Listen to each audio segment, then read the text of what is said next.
Welcome back to the Financial Weather Channel, where we chart the climate of your money. Today's forecast: steady deposits with long sunny spell of compounding. The big question we're testing: can £450 per month realistically grow into near £450,000 in 20 years? And could that unlock partial retirement in your 40s or 50s? I'll show the numbers, checkpoints, what that pot could fund, and the storm clouds to expect along the way. Quick reminder, this is education, not financial advice. Returns vary, capital is at risk, and your situation is unique. If that sounds fair, grab your brolly. We're walking into the weather of wealth. Here's the experiment setup so we're on the same map. You invest £450 every month for 20 years. We model an illustrative 11.74% annualised return, similar to a strong historical 5-year period. Dividends are reinvested, contributions are automatic and consistent, no withdrawals. We'll ignore taxes and fees for the core illustration, then layer them in because they matter in real life. Think of this as a wind tunnel test for your plan. Not a guarantee, a simulation that shows how time and consistency can do heavy lifting. Run that setup through the compounding machine and you land around £430,000 to £435,000 after 20 years, depending on whether you buy at the end or the start of the month. You'll have paid in £108,000 in total. That's 240 deposits of £450, and roughly 3/4 of the final pot is growth, not contributions. That's the magic weather system called compound returns. Small monthly raindrops collect into streams, then rivers. Early on it's quiet, late the river roars. That's why we're playing the long game. What does the first leg look like? By year 1, many people feel underwhelmed, but you're building habits and a base. By year 3, the balance starts to look meaningful. By year 5, under our illustration, the pot is around £36,500 on £27,000 contributed. The line on the chart is starting to bow upward. That's returns compounding on top of previous returns. Think of it like a warm front forming offshore. You can't see the sunshine yet, but the conditions are building. Years 6 to 10 are where many investors gain confidence. Your contributions reach £54,000 by year 10, and the pot hits roughly £102,000 in our illustration. This is the crossover where growth begins to pull more of its weight than the deposits. Emotionally, it's easier to stay consistent once you see compounding show up on the screen. Your job? Keep the standing order running and keep your time horizon long. Markets will wobble, and we'll prep for that in a bit. Now we're in the warm middle. By year 15, deposits total £81,000 and the pot is around £219 if the assumed returns hold. Notice how the slope steepens. The same £450 per month now seems to move the dial faster because the base is larger. That's compounding's personality. Slow, slow, slow, and then suddenly obvious. This is also where behavioural mistakes often happen. People see bigger numbers and get tempted to tinker. Resist the impulse and let the weather system work. Final stretch. By year 20, you've invested £108,000 and land near £430,000 in our model. The striking split is that roughly £322,000 is growth. Most of the magic arrives late in the journey. That's why consistency is the superpower, not drama, not perfect timing. You gave compounding a large surface area and enough time to do its thing. Next, let's translate this pot into actual spending power, the part that pays the bills and buys you time freedom. A common rule of thumb is withdrawing 3 to 4% of a diversified portfolio each year. On £430,000, 3% is about £12,900 a year, roughly £1,075 a month. 3.5% is about £15,000 a year. 4% is about £17,000 a year, or around £1,433 a month. On its own, that won't replace a full UK salary, but paired with part-time work, a side hustle, or a partner's income, it can power partial retirement. Fewer hours, more choice, less stress. The real dividend is time. Let's layer in real-world efficiency. If you're UK-based, a stocks and shares ISA lets investments grow tax-free and withdrawals are tax-free. That helps dividends and gains compound without friction. Keep an eye on platform fees and fund ongoing charges. Low costs are a tailwind. Automate the 450 as soon as you get paid, so lifestyle creep doesn't steal your deposit. Inside an ISA, reinvest dividends to feed compounding. Simple, boring, but powerful. Next, pensions and SIPs. Contributions get tax relief, which is like an instant boost. A £450 contribution could cost you less out of pocket depending on your tax band.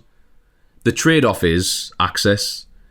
Typically from the age of 55 to 57 plus depending on rules. A common strategy is to use a mix.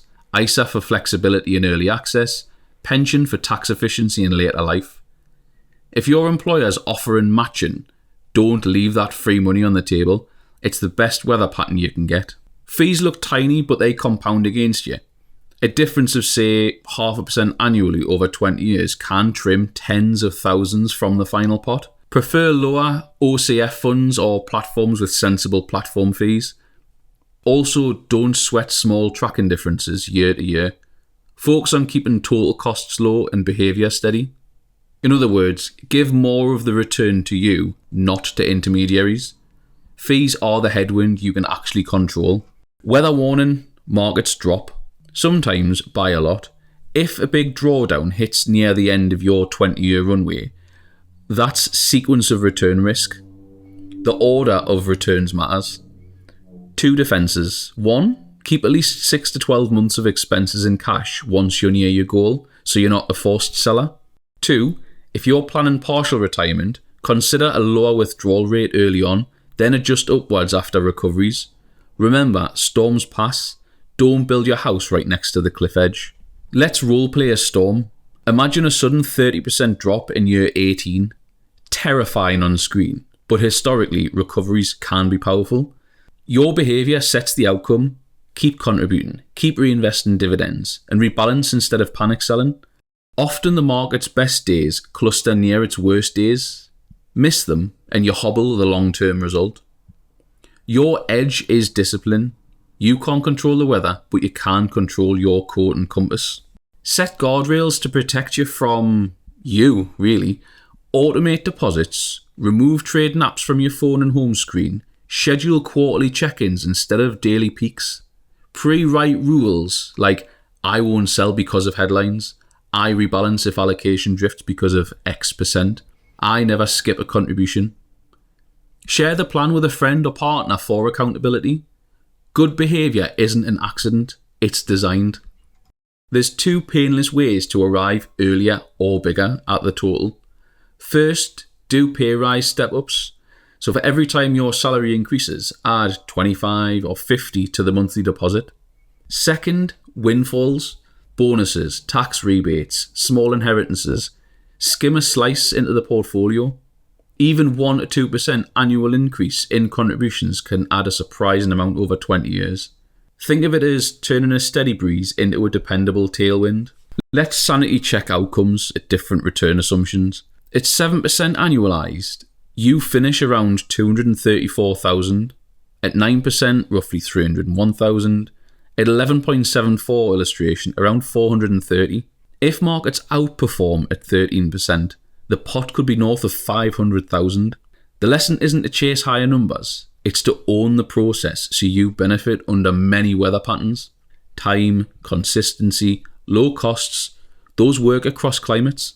Broad diversification spreads risks across countries and sectors, reducing the chance one storm sinks the ship. Global funds also expose you to currency moves, sometimes a boost, sometimes a drag. Don't panic about short-term FX noise. If your spending will be in pounds, tilt the portfolio to suit your comfort. But remember, the global market is where growth lives. Avoid home bias that leaves you concentrated in one small corner of the world.